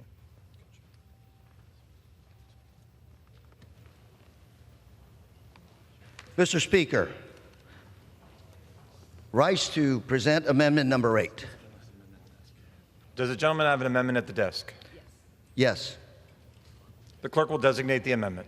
Amendment number 8, printed in House Report number 119-167, offered by Mr. Correa of California. Pursuant to House Resolution 530, the gentleman from California, Mr. Correa, and a member opposed each will control 5 minutes. The chair recognizes the gentleman from California. Thank you, Mr. Speaker. I rise in strong support of amendment number 8, directing the Department of Veteran Affairs to make recommendations on changes that are needed to its existing healthcare infrastructure so veterans can receive psychedelic-assisted therapies upon FDA approval. In December of 2024, the VA announced $1.5 million in funding for clinical research on MDMA-assisted therapy for veterans with PTSD and alcohol disorder as well. This is the first time the VA has funded research on psychedelic compounds since the 1960s. My fellow Psychedelic Advanced Therapies Caucus co-chair, General Jack Bergman, and I are encouraged by the promising results so far that we have seen in treating veterans with PTSD and other disorders. However, these therapies are different from traditional therapies in many ways. Psychedelic therapies involve long-hour sessions with multiple therapists, additional safety issues, and special training consideration for providers. We introduced this amendment because All right, guys, back here on the Fox 5 Live Zone. Sylvia, our digital content producer, joining us with all things you, my friends, are following at home on our website, fox5dc.com. What's up? What's up with you? It's a Feel Good Thursday. Yeah. It's just hot. Is it Thursday? Yeah. Wednesday? Is it Wednesday? It's Wednesday. Okay, I do this all the time. Someone in the elevator when I was coming in today said something about, is it Wednesday? I was like, it's Tuesday. I was like, oh no, Yeah. it's Wednesday. It's all a blur to me, but it's a good thing. That means I'm not Right. counting the days. I'm Yes. just having so much fun. Yeah. All right, so some of the stories we're touching on today. This first one, I got to tell you, it's making a lot of folks smile, and that is Yes. the return of a big show. Yes, The Bear is back for season 4. Wow. Shout out to everyone and congratulations to everyone that celebrates. I'm really excited about this. It's going to be streaming on Hulu at 8 p.m. Something that I think is interesting when it comes to different streaming and programs now is that all of the episodes are released. So you have the decision to sit down there and binge like potentially 6 episodes in the entire season. Yeah. Or if you want to, you know, kind of space it out, you have that option as well.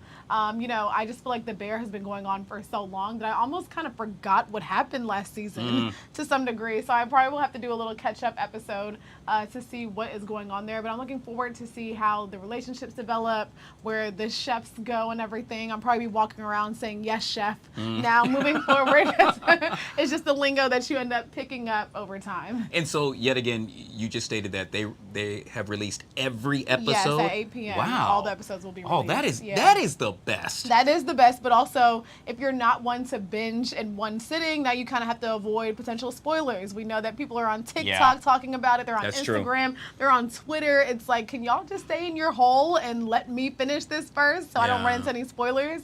But yeah, that's the risk of all of the episodes being Social released at media, once. they have to come up with a way where perhaps you could block any post that has, let's say, the bear on it. I would like that. You know what? If you use like hashtag the bear, like it's blocked from anyone and everyone else unless you click on it. I mean, they so have that it's not those. spoiled. They have those things that pop up for like sensitive content. Yeah. So I feel like there's room for that. That should definitely be done. Yeah. 100%. All right, Mark Zuckerberg, get it together. We're tired of the spoilers. And as I talk to a billionaire, like he's listening or watching. Hopefully he is. better be. All right.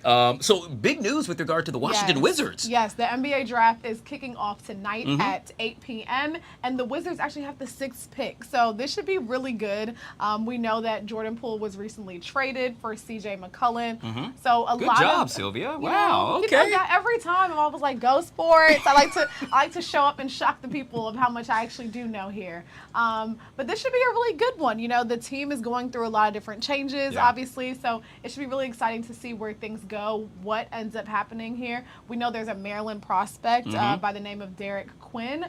Potentially, maybe he will land at the Wizards, or who knows. But just seeing someone from the area kind of reaching this new height in their career is, of course, phenomenal and amazing. Yeah, shout out to him, by the way. I'm referring to the Quinn. He hit that game-winning shot, if I can recall, to take Maryland, what was it, to the Elite Eight, Final Four, one of the two. Yeah. With regard to Poole, it's interesting. You know, they brought him from Golden State. When he came to the Washington Wizards, he really didn't, at least year one, shine the way they thought he would. He kind of grew into his own, and I saw someone post yesterday, he did a great job as holding it down, if you will, until the Wizards decided to move on. And I agree with that. He was a lot better when he played for Golden State. Let's just be real. And a lot of people say that. Hopefully, he's going to New Orleans now? Yes. Hopefully he can shine yet again. Sometimes it's your environment, the players you're playing with, and all that other good it's stuff. just not just you showing up on a team and getting it together. And, you know, Kyle Kuzma is also gone as well. I know they used to call the Wizards kind of the fashion team because we would see Kyle Kuzma overseas walking down the runway, and also Jordan Poole with his fashions and things. I'm like, aren't y'all supposed to be in practice? We don't have a shoot around that we can begin to. We can't work on some ball work right now. By the way, I'll be at the Wizards draft party tonight. It's at the MGM. They invited me out. So thank you, Wizards, for I got to be kind. Thank you, Wizards, for allowing me to come tonight. Wizards, I didn't get my invite. I'll be waiting. At the MGM. All right, this last one, it all surrounds one of the big stories of the day, and that happens to be Sean P. Diddy Combs. Exactly. So we do have an update in the Diddy trial coming from TMZ, where prosecutors are saying that they're actually pulling back on some of those charges that we initially heard about coming to the forefront initially. So the charges being kidnapping, arson, and certain sex trafficking charges. Now, specifically when we're referring to kidnapping, we remember that a former employee assistant of Diddy here, Capricorn Clark, had accused him, or there were accusations around Diddy potentially kidnapping her at gunpoint. Prosecutors are saying that there was not necessarily enough evidence to necessarily claim that or be able to look at it in totality. So that's being dropped. The arson came up in regard to also artist, rapper Kid Cudi's vehicle being blown up. Prosecutors saying that, you know, there wasn't enough to necessarily stick that to Diddy perhaps. So with this news, this could potentially be that the RICO charges that we saw initially could not be taking place with Diddy. So I'm wondering how this will shape out for the remainder of the trial, what type of charges he will face. Could he be going to jail? Could this be looking at more of a probationary sentence? It's just interesting how this entire case has played out. Yeah, it's really interesting. We had Mackenzie Joy Brennan on, a trial attorney, earlier, and according to her, yes, these charges have been removed, if you will. Right. However, if he's found guilty on, let's say, the majority of the other charges, this really doesn't change anything. Exactly. Speaking to the length of time he could potentially spend behind bars. So, yes, a victory for the Diddy camp, but overall, look, if this guy is found guilty on, let's say, 1 or 2 charges, he's going to be behind bars for a long time. For sure. And I think it's a good point that you brought up there, because oftentimes when we see these cases, we see what's happening, you see like these big headlines that come out, you're thinking, oh, things have been reeled back. That means Diddy is scotch-free. He's an innocent man. Not the case. That's not necessarily what that means exactly, because there's still a lot of charges that are on the table. So obviously we'll see how this plays out, and of course we will keep you all updated as we learn new information. There you go. You can do that at our website. That's fox5dc.com. That's right. Sylvia, with all things we're covering for you on this Wednesday. Yes. Got it right. Hey, when you get back to your desk, make sure you check us out. Google, they're going to join us. They're talking about apparently the increase of fraud and what they're doing in order to protect YOU at home. We'll be right back. It's the Fox 5 Live Zone. Today, 6 a.m., 6 p.m. to nothing. I spent the next several months miserable. You know, all the gamut of withdrawal symptoms, irritability to say the least, food going through me, up all night, you name it. And that was just after 6 months. The state that these narcotics in many cases leave our veterans in are, at the most extreme end of it, states of suicide. At other ends of it, just extreme states of dissatisfaction and lacking purpose in life. And in some cases, it does leave them in a better condition. But the point I'm making with this true story is that veterans need to have options outside of these narcotics. And in many states, there are legal cannabis medical programs. And they need to have the ability, when they're being seen by their primary care physician inside of the VA, to have discussions about whether cannabis is or is not right for them, because they have access to it in their state. They need to be able to talk to their provider, their medical provider, about what they fill out on the paperwork, what is the right dosage amount, how that's going to interact with any other medications that they might be on, how it might affect their blood pressure or other things going on with them personally. And if we're not giving that option to have that conversation at the most serious level without worrying about some kind of reprisal for the doctor or otherwise, then we are doing our veterans a disservice in certainly at minimum all of these states where there are legal cannabis programs. I am not a doctor. I would not purport to know when this is a good treatment for somebody or when it is not, or the amounts that they should take. But I know that as long as it is available in these various states, their doctors need to have the opportunity to discuss that treatment with them. Because the fact of the matter is, while I have heard of many of my brothers and sisters in arms being in a state of suicide because of the narcotics they've been on, I've yet to... All right, guys, back here on the Fox 5 Live Zone. Let's talk scammers, shall we? That's because scammers are constantly evolving their tactics. In fact, earlier this year, the Federal Trade Commission found a 25% year-over-year increase in reported losses to fraud. With June being Internet Safety Month, Google is here to help people stay safe online with the latest tools to protect you and your family. Joining us to discuss this and so much more is Mr. Nick Burns, Google technology expert. Hey, Nick, good to see you and welcome to the show. Hi, thanks so much for having me. Nick, I got to tell you, this is truly concerning. When you think about fraud and you think about scammers, it's something that, well, quite honestly, is happening more often than not. And so with that being said, I'm really curious, what is Google seeing when it comes to these scammers? Absolutely. You know, we're seeing all types of scams. They come in all shapes and sizes. I'm sure everybody remembers the old, Nigerian prince looking for your bank details to wire you a bunch of money. Unfortunately, they've become a lot more complex and sophisticated since then. So we're seeing, messages through text, emails, phone calls, even ads. Some of the most popular that we're kind of hearing about are, I think we've all received you have a toll violation or a parking ticket violation. or a fake package kind of delivery that we try to deliver a package, but you never ordered anything. So those types of scams are definitely on the rise. Yeah. Nick, you know what's interesting? I have gotten a text with regard to a toll that I didn't pay, but that was really me. And so I guess I had to really do my due diligence to make sure that was the case. But I also received a text regarding something, let's say, pertaining to a medical situation, which yet again brought serious concern. Is that what you're seeing? When a scammer reaches out, is it something to immediately strike emotion? Right, you know, they're trying to get a rise out of you. They want you to act urgently. So you'll always see some sort of sense of urgency in these messages to click a link, to share some personal information. The good news is if you're using Google Messages, we actually use AI to detect these type of fraudulent or suspicious messages. So you think twice before responding to it. And you can easily just block it and report it. So you really protect yourself from that scam in the future. I'm so glad you touched on that, Nick, and that being AI. We live in an age where that has become a thing of the norm. I got to be honest with you, I'm still working to familiarize myself with AI, but folks that are, let's say, like me, or viewers right now that are watching, can you go into detail how AI can play a role in making sure that this does not continue to happen?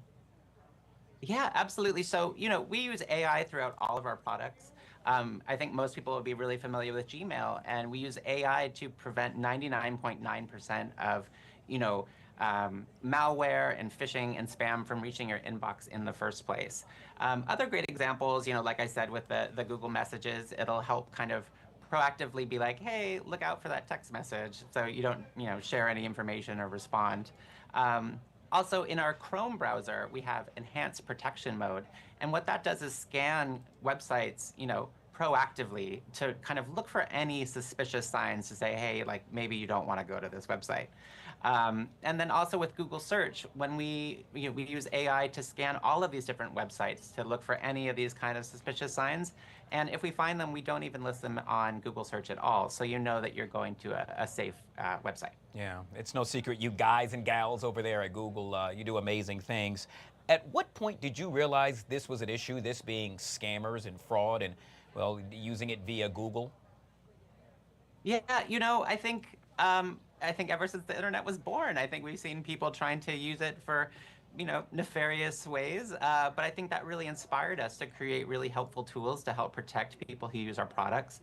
You look at things like, you know, the Google Password Manager is a great example of that, where I know we all have had random Post-it notes posted around our office with our passwords written all over them, or we have bad habits like using the same password just because we could remember that one on a bunch of different websites.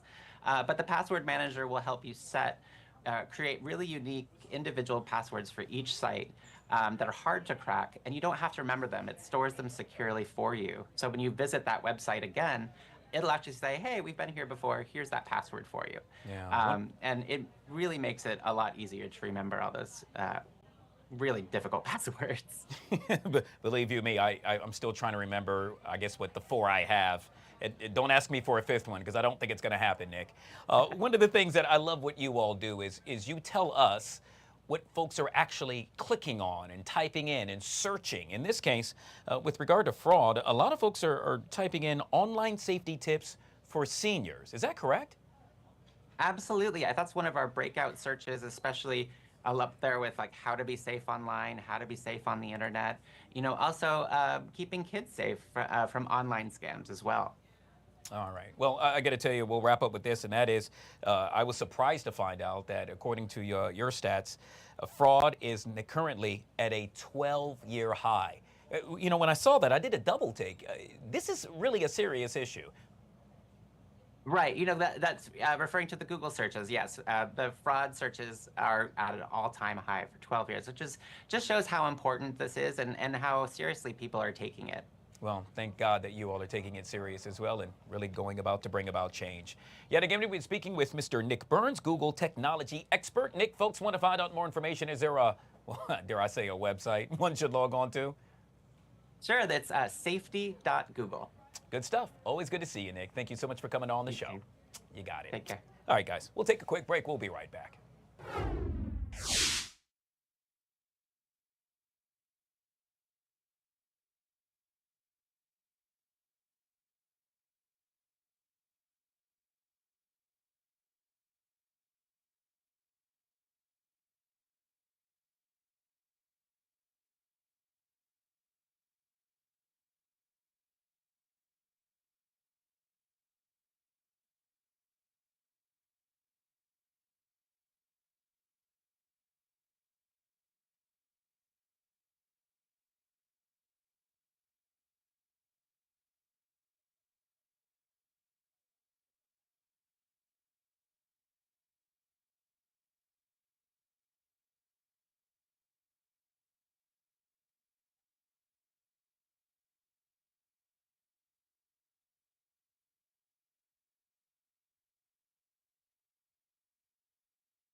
All right, guys, back here on the Fox 5 Live Zone. Joined now with a man who really needs no introduction. Yes, he is a radio star. Yes, he is a comedian. Yes, he is a business owner. Yes, he is all things, all things. I'm referring to, drum roll please, Intern John from Hot 99.5. Number one, I'm a fan of Guy Lambert. That's number one. That's what I am. How about we could both sympathize with waking up, let's say, before the crack of dawn? Yeah, HD cameras don't do great for me, dude. I just need to wear sunglasses and don't worry about it. You know what I mean? First and foremost, kudos, congratulations, respect, my brother, with regard to your show. You just wrapped up Intern John's Chewy Forever over the weekend. We're taking a look at it right now.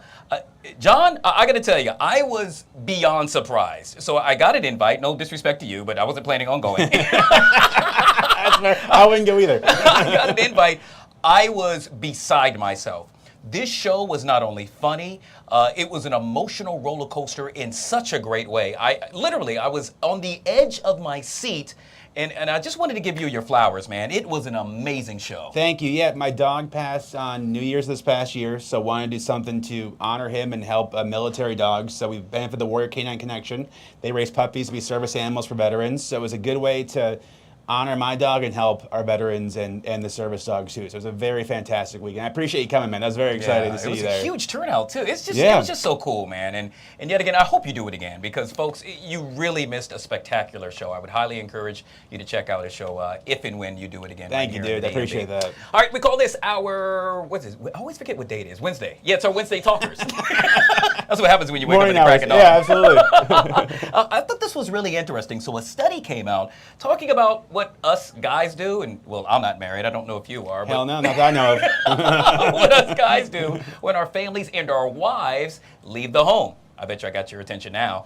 It was really interesting. Posted on Reddit, a lot of guys had, let's say, mixed reaction. One guy said, well, I make a huge meal as soon as that door closes and the wife takes off. Your response to that? I think that's fair. Guys are disgusting. So the second there's nobody around to judge us, yeah, and it's not like a huge meal of one thing. It's a smorgasbord of like what's in the fridge, leftovers, yeah, and then you use your hands too. No doubt. That is so true. Yes. Whereas, you know, let's say I'm married and wife says, make sure you use that fork. You're not holding it correctly. No, because guy logic is I don't want to do dishes. So how can I use the less amount of utensils possible? Absolutely. Oh, man, I knew I liked you. All I have happens to be plastic forks in my little drawer because just throw it away. Yeah. Why do dishes? You don't have to. Oh, gosh. Also on the list, binge watching shows. Do you get a chance to do that all the time? Yeah. I'll watch stuff that I want anybody else to know I'm watching, even like The Real Housewives and that kind of thing every now and then. Do you have the covers kind of like over your head while you're watching it? And it's nice, like, listen, I love having a girlfriend when I do, but it's nice having to answer questions all the time. The first time watching a show where it's like, hey, I haven't seen this either.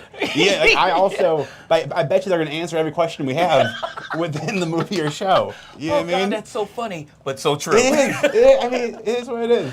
Also on the list, playing Xbox, which I don't really get a chance to do as much. I'm so busy, but there happened to be a time where I did that all the time. Guy Lambert, let me tell you, college football comes out next weekend. I'm going to be rebuilding the University of Minnesota, my home state, and we're winning back-to-back national championships. I'm excited to take these young men and build them into champions. Yeah, yet again, ladies, so you've been wondering, what do we do at home? This is what happens when you all walk out and go do your thing. Like, legitimately playing Xbox, pretending that I'm going to be a college coach. Yeah, don't worry about me. I'm fine. There happened to be one that a lot of folks, well, in this case, men, kept on saying over and over again, and I thought about it for a minute, and daggone right, yet again, I'm not married, but it's so true, and that is walk around the house, but butterball naked. Yeah, listen, dudes love touching themselves, pause, but it's just like getting back to nature and just like, gosh.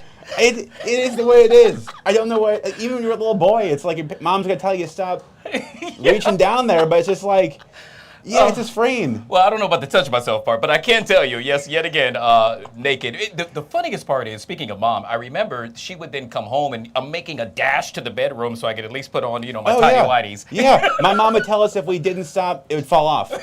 So that freaked me out through most of my 20s. Oh, gosh. Intern John, yet again, by the way, congratulations having the #1 comedy album on the planet. Thank you. Dude, what are you doing? You're conquering the world, my friend. It's very lucky. Things have worked out and for great causes and great charities. And having good friends like you to help me promote stuff. But I've been very blessed the last couple of years, certainly. No doubt. So we call this, what do we call this? The appetizer. You're about to see the entree because he is joining the take coming up at 2 right here on Fox 5. Real quick, did they tell you anything you could preview? Any stories or things that you're going to be talking about? Keeping your significant other not in the public life. Ooh. And then billionaires in D.C. struggling to hide their money. Oh, sorry. I cannot wait to watch yet again coming up at 2 o'clock right here at Fox 5. He needs no introduction. He's the man. This is Intern John joining us right here on the Live Zone. Always good to see you. Appreciate it, brother. Thank you, dude. We'll take a quick break. We'll be right back.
How about we talk a little weather, shall we? Tucker Barnes back here on the Live Zone. Good to see you, sir. Speaking of scams, I just got a text from somebody that says that I can get a job at Target for up to $1,000 a week. Oh, yeah. You would be a good Target greeter, sir. I don't know what, I'm not sure what exactly they had in mind for me. Maybe stocking shelves. They don't want me out front, for sure. All right. Hey, before we get started with weather, real quick, a big night tonight. You all have a special, if you will. We do. We've got our summer weather outlook. Yeah, we just show the graphic. And I promise we look like that in real life, like superheroes. We are going to cover all things summer related, including the recent storms, the heat wave we're having right now, what we can expect later this summer. Will we get tropical activity? Will the mid-Atlantic get tropical activity? Will Jen's dogs come join us? These are kind of questions that you have to stay tuned to a live program to get the answers to. And obviously you can watch that on Fox Local, so you can click on that QR Oh, code. let me add one more thing here. Okay, yes. My lovely wife and I, that's the one on the left, I think. Yeah, that's, Wait, which yeah. one? No, not Gwen, the other one. We're going to be together. We never get to do weather talk together, so Wow. it's an extra reason to come see us. All right, I can't. I'm going to watch it. I'll be on the way to check out the Wizards draft party, but I've downloaded the local app and I can Now, watch we it could on talk my about that all day. Because earlier today, I was going off about the Wizards. Yeah. Do they have a strategy? Let's do Right? weather. That's a strategy. All right, hot with an isolated storm this afternoon. By hot, dangerous heat continues, unfortunately. Upper 90s out there. Heat index about 100 to 105. And you can see when your numbers late morning, early afternoon are already 90 degrees, you know where you're going. Our overnight low, Guy, was only 80. So it's not going to take a lot to get right back in the upper 90s. We have one part of the forecast that might save us just a little bit this afternoon, keep us from hitting 100, and that is if we can get a few clouds billowing, maybe a couple of showers or storms can work their way into our region this afternoon. So we'll keep our fingers crossed. We can get a little bit of cloud cover, maybe a couple of scattered showers or storms. It would really make a difference. As the heat remains, at dangerous levels here. We've been elevated for a couple days. And, if you can, limit your time outdoors, lots of water. Please don't forget about your pets. You don't leave them outside all afternoon if they typically kind of live outdoors during the daytime hours, that kind of thing, it can be dangerous. Or front up to the north, up north of Boston. Boston yesterday hit 100, Newark hit 103, Philly hit 100 for the first time in years. Wow. We only hit 99 yesterday, so we were the cool spot on the eastern seaboard. Can you believe it? Wow. And we'll be looking at one more day with some pretty extreme heat, and then we'll start a gradual cool down as we get into the end of the week here by Thursday and by Friday. This afternoon, it is a heat advisory.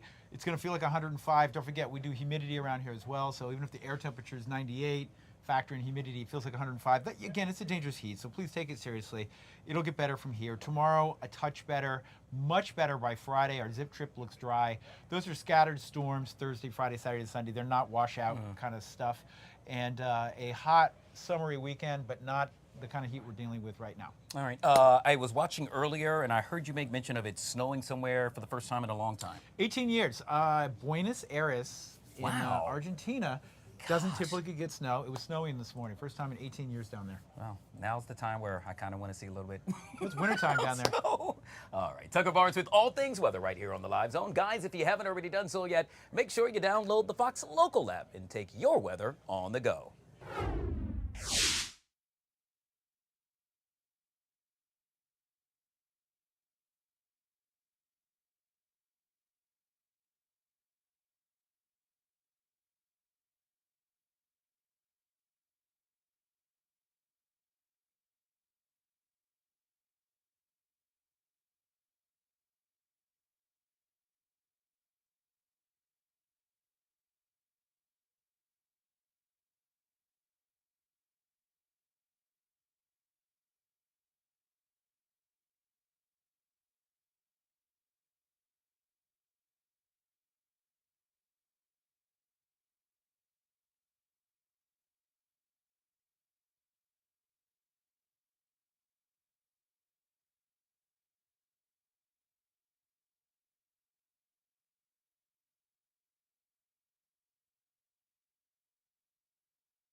All right, guys, just like that, back here on the Fox 5 Live Zone, Cecilia, like it or not, Like it or producer, not. joining us right here. You thought I was going to mess it up. I did. You were good, though. Cecilia. Good to see you. You too. How are you? I'm good. I'm excited about tonight's show, which Me too. begins at 7 o'clock right here on Fox 5. So, when you come on, what do? We want to find out what you all will talk about and or discuss. In this case, we're going to kick it off with kids using AI. Do in the tell. classroom. So I think it's interesting. I was reading an article that 6 in 10 teachers are using AI to create their lesson plans, help grade tests and worksheets, things like that. So when I'm reading that, I'm thinking, okay, that makes sense. Teachers are using the tools available. But then part of the benefits they were saying of using AI is noticing when your students are overusing AI to supplement for what they're actually doing. And I thought, that's interesting. So kids are allowed to use it in the classroom at all. So I was wondering, it's kind of like when we were younger and it was like, why can't I use my calculator? I'm going to use it at home. I'm like, I know that they're going to have access to AI at home, but should they be learning the foundations first, or is AI just infiltrated us? You just made me feel so old because I remember that. Can you imagine we live in a day and age where using a calculator, oh my God, it was a big thing. The really smart kids knew how to put like the codes and stuff in the calculators. I never got it there. One of the many topics that will be discussed tonight, yet again at 7 o'clock. I want to get to this next one because we got about 2 minutes left, and I know you really wanted to touch on this, and this happens to be celebrity privacy. Yes. Do they deserve it, guys? So specifically, we're going to be talking about what everyone's wondering about. Aaron Rodgers, who is this mystery wife? He made a statement to the press recently saying he's going to go to the ends of the earth to keep this marriage private. Now, I was telling Guy I have a hot take. I don't think he's married, but that's just me. Just me. Show me the wife, then I'll believe it. But do celebrities, especially someone like Aaron Rodgers, he's not just some NFL player. Yeah. He's a star. Yeah. Privacy? Your marriage? I'm with you on that. You know what it strikes me as he was seeking attention. It's like, look at me, but don't look at me, but look at me, but really just leave me alone. Yeah, right. He's on his worldwide privacy tour, Guy. I'm with you. I think he would be just as upset had we not really inquired about his wife as well. I'm with you on it. Yes. No, I think he's really married, or that's the first time I've heard someone say that he's not. Show me the ring, show me the wife. I'm here, I'm waiting. You're over it. I'm over it. All right, so who are the characters joining you tonight? Jim Lokay, of course. We've got Elise the Diva Chef. Oh, nice, okay. Katie Barlow is actually going to stop by. Wow, Katie, wow. And Christina Daves. She's done a lot of work on our morning show, but this is going to be her first time on Like It or Not in the evening. Right. I'm really excited. Yet again, make sure you set your timers, not now, but right now for 7 o'clock.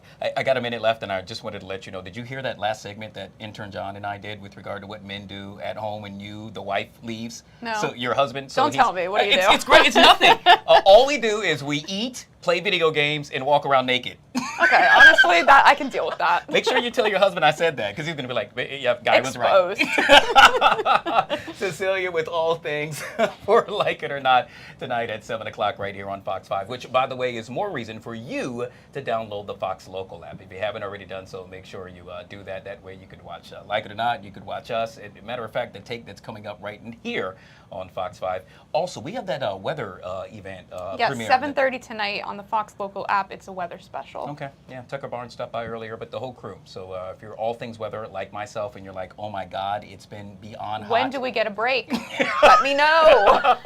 Tune in to find out. Watch it tonight, 7 o'clock, right after Like It or Not, right here on Fox 5. I appreciate you, Cecilia. Thank you, guys. Hey, guys, we do it each and every Monday through Friday, 12 to 2. Tell a friend, bring a friend, and we'll do it again. The Take starts now.